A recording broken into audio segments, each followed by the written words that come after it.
Dalawang sasakyan ang nabagsakan ng nabuwal na puno sa Marikina sa gitna ng mga pag-ulan. Bumaha rin sa ilang kalsada sa Metro Manila. At ang isa sa itinuturong dahilan, mga basurang itinatapon sa mga estero. May report si Ian Cruz. Kakanan sa JP Rizal Avenue sa Marikina ang mga sasakyang yan nang nabuwalang isang puno ng akasya. Nabagsakan ng AUV, pati isang truck. Walang nasaktan pero bumagal ang daloy ng trapiko. Nangyari yan sa gitna ng mga pag-ulan kahapon. Hindi malakas ang hangin pero ayon sa isang barangay official, matanda na ang puno. Kanina, bumuhos na naman ang malakas na ulan sa Metro Manila. Baha sa ilang kalsada tulad sa Dr. Santos Avenue sa Sucat, Parañaque. Mabilis po siyang tumaas talaga.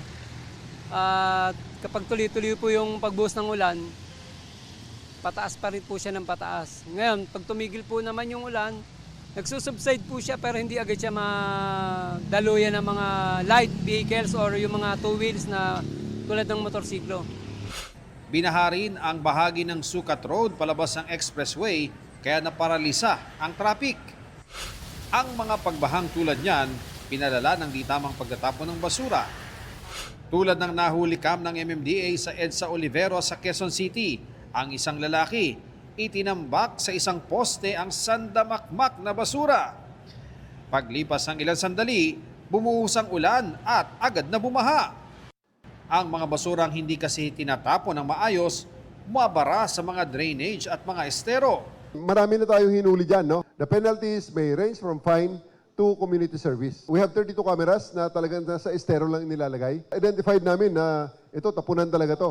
Sa Estero de Vitas sa Maynila, nahihigop sa pumping station ang mga basura.